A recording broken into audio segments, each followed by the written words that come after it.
Warahmatullahi wabarakatuh. Baik, pada kesempatan ini Ibu akan menjelaskan materi tentang desain yang pertama ya, yaitu desain acak sempurna.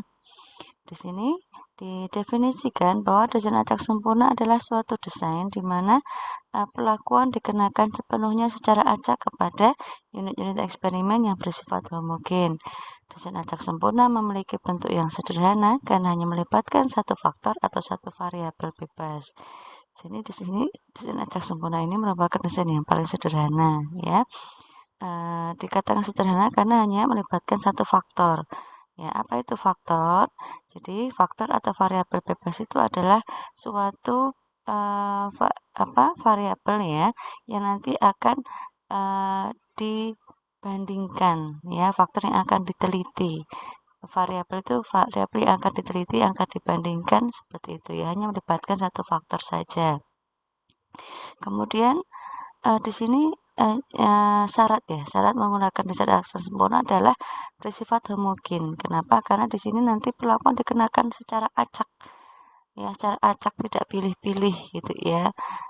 Tidak pilih-pilih itu tidak membedakan yang seperti apa, tapi semuanya dikenai perlakuan ini sehingga karakter dari unit eksperimen semuanya harus homogen ya. Homogen tidak selalu sama, tetapi tidak ada perbedaan yang menonjol dari masing-masing unit eksperimen karena dipilih secara acak.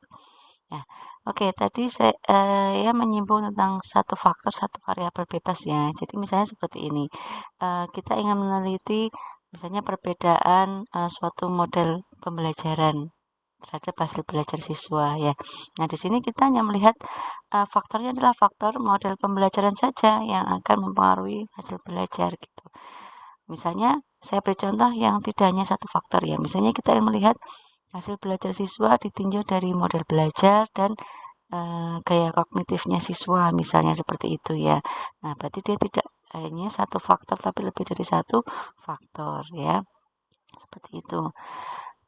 Itu ya tentang desain acak sempurna. Kemudian kita lanjutkan dengan model linier ya, model linier. Model linier dinyatakan dalam bentuk seperti ini untuk desain acak sempurna. YIC sama dengan mu ditambah tau I ditambah epsilon IC. YIC ini apa? YIC adalah variabel yang diukur ya, atau di sini dikatakan datanya atau hasil pengamatan yang diambil dari unit eksperimen ke J yang dikenakan perlakuan ke I. Misalnya tadi apa? Kita ingin mengetahui hasil belajar ya. Nah, hasil belajar ini bisa dikatakan sebagai variabel yang diukur ya. Variabel yang diukur hasil belajar misalnya YIJ itu misalnya kita misalkan Y12 ya. Berarti dia adalah hasil belajar dari satu itu adalah perlakuan ke I. Misalnya perlakuan itu model pembelajaran 1 ya. J itu artinya unit eksperimen ke J ya. Jadi misalnya Y12 artinya hasil belajar dari siswa yang kedua tadi ya, yang dikenai perlakuan yang pertama. Seperti itu. Nah, di sini variabel YIJ ini dipengaruhi oleh 3 hal ya. Ada efek rata-rata secara umum ya. Kemudian efek adanya perlakuan ke I, kemudian efek dari kekeliruan ya. Efek dari kekeliruan di sini YIJ epsilon IJ ini dikatakan sebagai kekeliruan, yaitu efek dari unit eksperimen ke J karena perlakuan ke I. Di sini diasumsikan dia berdistribusi normal dengan minnya 0 dan variansinya adalah sigma kuadrat ya. Oke. Selanjutnya kita langsung ke data ya, bentuk skemanya. Jadi nanti datanya kita nyatakan dalam bentuk skema seperti ini untuk desain acak sempurna. Ini adalah variabel pengamat unit eksperimennya ya di sini. Ini adalah pelakuannya 1 2 3. Nah, kita lihat di sini pelakuannya hanya ada satu faktor ya di sini. Ya, di sini saja. Ya, ini ini tadi saya misalkan ada variabel yang diamati ya. Misalnya di sini Y22 ya. Berarti ini misalnya Y22 ini adalah hasil belajar yang kita mengamati hasil belajar dari I. I tadi adalah perlakuan ke I. Jadi dia hasil belajar dari siswa dengan model pembelajaran yang kedua misalnya, kemudian 2 yang terakhir adalah dari dia unit eksperimen ke C, artinya dia siswa kedua dari kelompok yang di model yang kedua ini, seperti itu ya. Ini adalah jumlah masing-masing jumlah hasil belajar ya dari masing-masing kelompoknya. Ini adalah jumlah totalnya, ini adalah banyaknya data dari masing-masing kelompok, ini adalah rata-rata dari masing-masing kelompok. Seperti itu. Kemudian kita lanjutkan dengan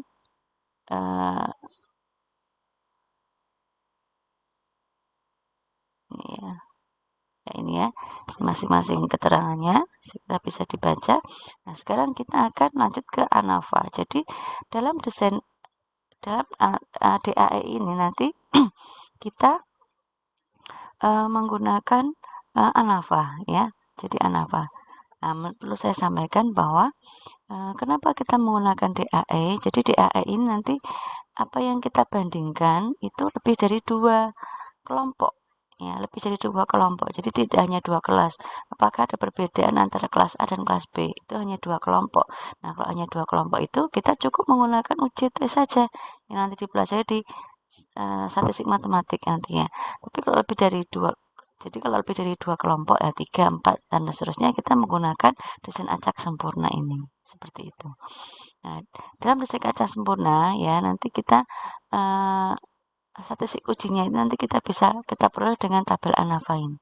Ini namanya tabel ANAVA atau ANOVA ya, analysis of variance ya, atau tabel analisis variansi. Seperti tabelnya di mana ini adalah memuat komponen ya, memuat komponen sumber variansi, DK atau derajat kebebasan, JK itu jumlah kuadrat, dan RJK itu rata-rata jumlah kuadrat. Atau ada yang menyebutnya sebagai KT ya, atau kuadrat tengah. Ini adalah F hitungnya. Kemudian sumber variansi ini ya itu memuat 3 hal nih ya. 3 hal ini kalau kalian lihat ini adalah tadi ya faktor-faktor yang mempengaruhi hasil belajar variabel tadi ya. Variabel ada rata-rata, ada antar pelakuan, ada kekeliruan eksperimen tadi ya. Ini adalah mu-nya tadi ya. Ini adalah tau-nya tadi, tau I-nya tadi, ini adalah epsilon-nya tadi. Ya. Kemudian derajat kebebasan untuk rata-rata di sini nilainya selalu 1 ya. Ini K-1, K ini adalah banyaknya kelompok ya, banyaknya perlakuan bisa dikatakan seperti itu. Kemudian ini, ini ada catatan ya. Ini adalah kita untuk sampel yang sama.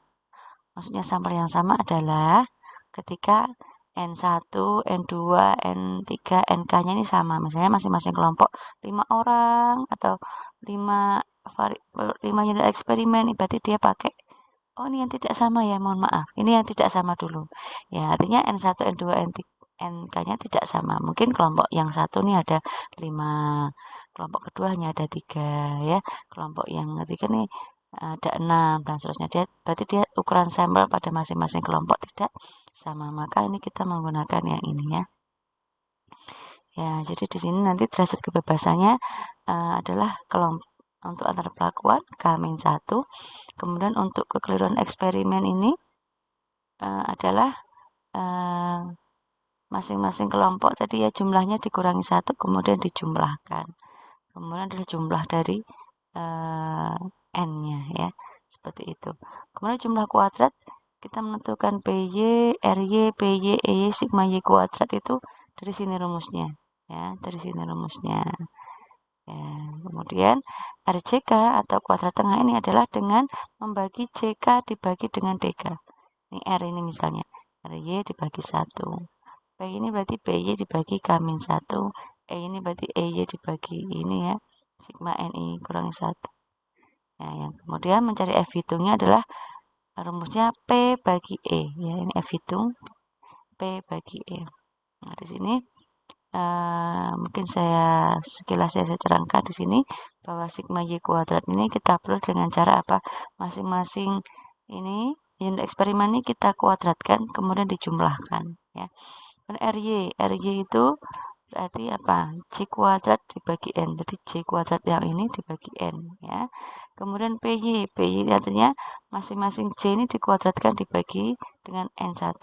C2 kuadrat dibagi N2 dikurangi RY-nya ya. Kemudian EY ini adalah sigma Y kuadrat dikurangi RY dikurangi BY. Nah, itu ya cara menghitungnya. Sekarang kita masuk kepada ukuran sampel kalau sama. Ya, kalau tadi kan tidak sama ya. Kalau ini ukuran sampelnya sama, artinya N1, N2-nya, N3-nya sama. Kelompok 1 4 orang, 4 ya. Kelompok 2 juga ada 4, kelompok yang kesekian juga ada 4. Jadi N-nya sama. Nah, di sini untuk mencari ini sama ya. Anafanya sama, nanti yang bedakan adalah mencari ininya ya. Dan tidak semua juga berbeda, yang bedanya pada RY dan BY-nya. Mencari sigma Y kuadratnya sama, mencari Y-nya juga sama, mencari RY-nya ini beda ya, jadi nanti Y kuadrat dibagi K kali N ya. Ya, N-nya itu adalah jumlah dari jumlah dari masing-masing sampelnya ya, kemudian K itu adalah banyaknya kelompok. Baik. Ya adalah JI kuadrat dibagi N. Nah, di sini kan jumlah N-nya kan sama sehingga penyebutnya sama ya. Jadi JI kuadrat ya. JI kuadrat ini tadi ya. JI kuadrat ini dikuadratkan dijumlahkan dibagi N. N-nya kan pembaginya sama seperti itu. Kemudian ininya sama ya, dimasukkan sama. Yang membedakan di sini ya, derajat kebebasannya untuk ini sama, ini juga sama ya di sini. Di sini kan tinggal N-1-nya berapa? N-nya adalah sampel masing kelompok dikurangi 1 dibagi banyaknya kelompok. Baik, itu untuk mencari tabel ANAFA. Nah, sekarang kita akan mempelajari model-model yang ada dalam desain acak sempurna. Jadi di sini dikenal ada model ya, ada model tetap dan ada model campuran. Nah, kita belajar dulu tentang model tetap. Ya, model tetap di sini hipotesisnya nanti kita menggunakan ya tau I sama dengan 0. Artinya tidak terdapat perbedaan di antara efek-efek sebuah perlakuan yang terdapat dalam eksperimen. H1 itu adalah kebalikannya. Kalau H0 itu tidak ada perbedaan, kalau H1 berarti ada perbedaan ya. Ada perbedaan kan tidak sama ya, artinya ada perbedaan. Kemudian di sini nanti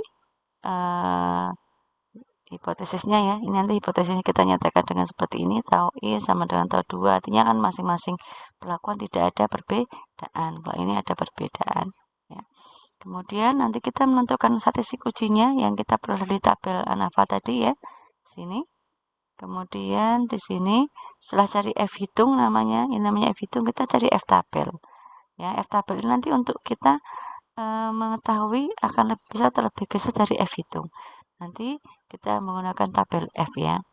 Jadi kriteria ujinya itu kalau F hitungnya lebih besar dari F tabel, maka H0 ditolak. Artinya H1 diterima ya.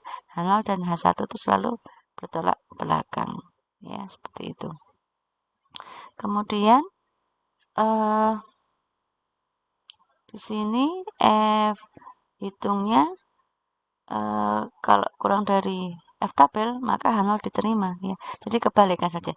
Kalau kita mengingat salah satu saja ya, salah satu saja artinya kalau F hitung lebih besar F tabel H0 ditolak maka H1 diterima ya. Kalau F hitungnya lebih kecil, nah maka ya dibalik saja, tinggal H0-nya diterima, H1 ditolak seperti itu ya. Nah, kalau mudah malah mengingat salah satu saja ya, seperti itu. Nah, itu untuk desain untuk model tetap ya. Oh ya, ini perlu saya jelaskan, nanti mencari F tabelnya ini adalah seperti ini. F alpha V1 V2 alpha ini adalah taraf signifikansinya diketahui dari soal.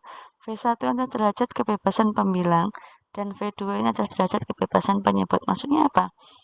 Jadi ini derajat kebebasan pembilang itu adalah ini, derajat kebebasannya P. Ini kan pembilang. V2 derajat kebebasan penyebut, ini derajat kebebasan dari E, ini kan penyebut ya. Ya, bisa lihat tabel ANAFA tadi. Derajat kebebasan pembilang berarti nanti kita pakai yang ini ya. Kalau kita derajat kebebasan penyebut berarti kita pakai yang di sebelah sini ya. Ini kalau kita pada yang sama. Kalau yang tidak sama ya berarti menyesuaikan ya. Tidak sama berarti nanti derajat kebebasan pembilangnya ini Derajat kebebasan penyebutnya